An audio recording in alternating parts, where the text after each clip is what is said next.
Child of God, I want you to know that in this life, disappointing and feeling moments will come.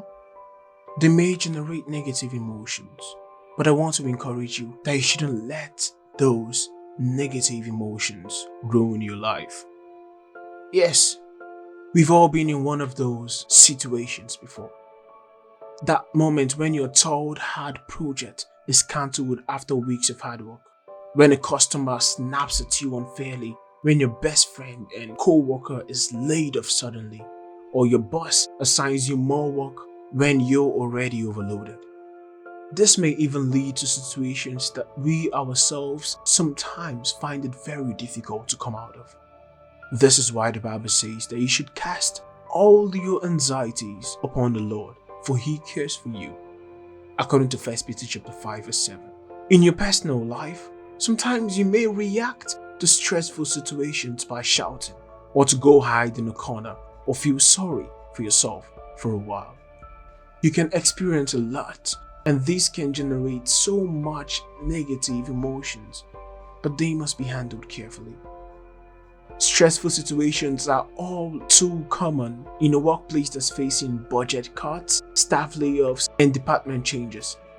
It may become harder and harder to manage your emotions under these circumstances, but it's even more important for you to do so.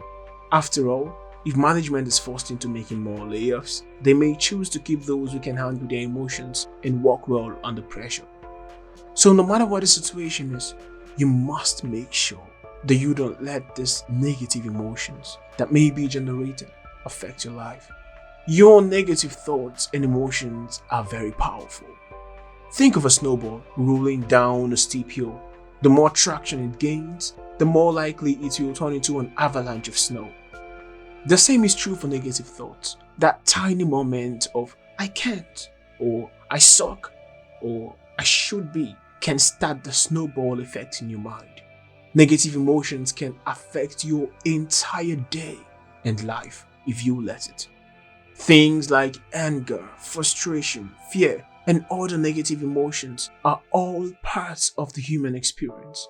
They can all lead to stress and are often seen as emotions to be avoided or ignored or disavowed, but they can actually be healthy to experience. A better approach is to manage them without denying them, and there are several reasons for this. Emotions aren't necessarily good or bad. They're just states and signals that allow us to pay more attention to the events that create them. This can either motivate us to create more of a certain experience or less, for example. Unlike some emotions, negative emotions are not always pleasant to experience. But like most emotions, they exist for a reason and can actually be quite useful to feel.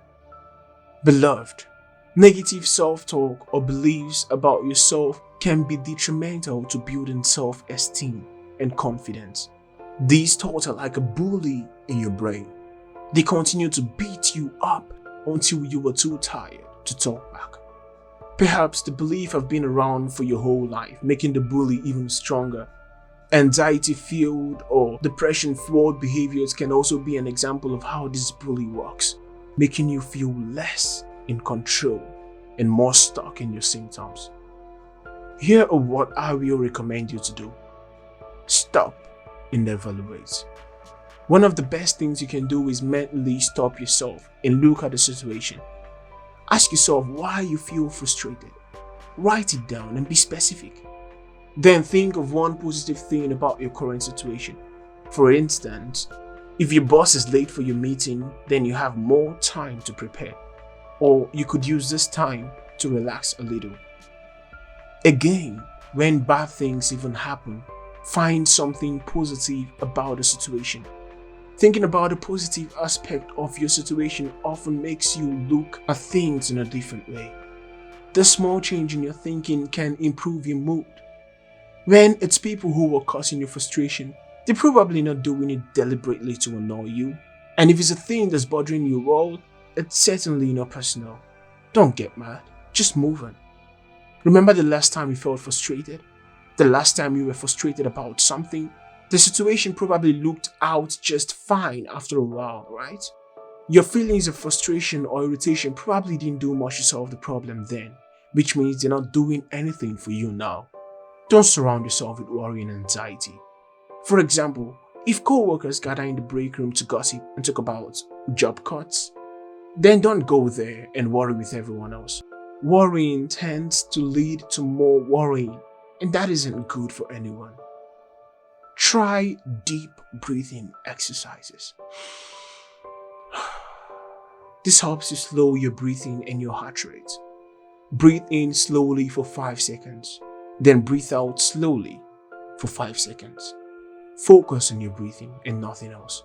Do this at least 5 times, and it will help you get over it. Focus on how to improve the situation. If you fear being laid off and you sit there and worry, that probably wouldn't help you keep your job. Instead, why not brainstorm ways to bring in more business and show how valuable you are to that place of work? Write down your worries in a worry log. If you find that worries are churning around inside your mind, write them down in a notebook or a worry log, and then schedule a time to deal with them. Before that time, you can forget about these worries, knowing that you will deal with them.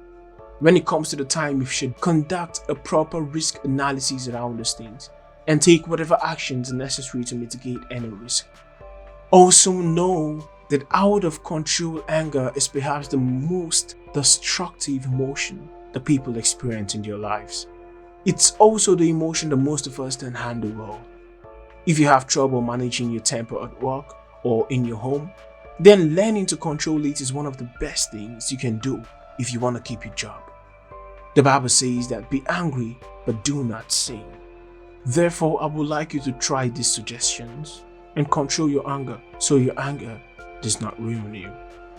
Watch for early signs of anger. Only you know the danger signs when anger is building, so learn to recognize them when they begin. Stopping your anger early is key. Remember, you can choose how you react in a situation. Just because your first instinct is to become angry doesn't mean it's the correct response. If you start to get angry, stop what you're doing, close your eyes, and practice the deep breathing exercise that we described earlier. This interrupts your angry thoughts and helps put you back on a more positive path. Picture yourself when you're angry. If you imagine how you look and behave while you're angry, it gives you some perspective on the situation. For instance, if you're about to shout at your coworker, imagine how you would look. Is your face red? Are you waving your arms around? Would you want to walk with someone like that? Probably not. Look at your mindset. Take a moment to realize that things won't always go your way. If they did, life will not be a straight road instead of one with hills and valleys, ups and downs, right? And it's the hills and valleys that often make life so interesting. Adjust your goal. If you were disappointed that you did not reach a goal, that doesn't mean the goal is no longer reachable. Keep the goal, but make a small change. For example, delay the deadline. Finally, I want to end by saying that we all have to deal with negative emotions in this life sometimes. And learning how to cope with these feelings is now more important than ever. After all, negative emotions can spread, and no one wants to be around a person who adds negativity to their lives. Know what causes you negative emotions and which type of feelings you face most often. When those emotions begin to appear, immediately start your strategy to interrupt the cycle. The longer you wait, the harder it will be to pull yourself away from negative thinking. You have a great destiny and a purpose in life to fulfill. Therefore, let not negative emotions ruin your life. The Lord bless you.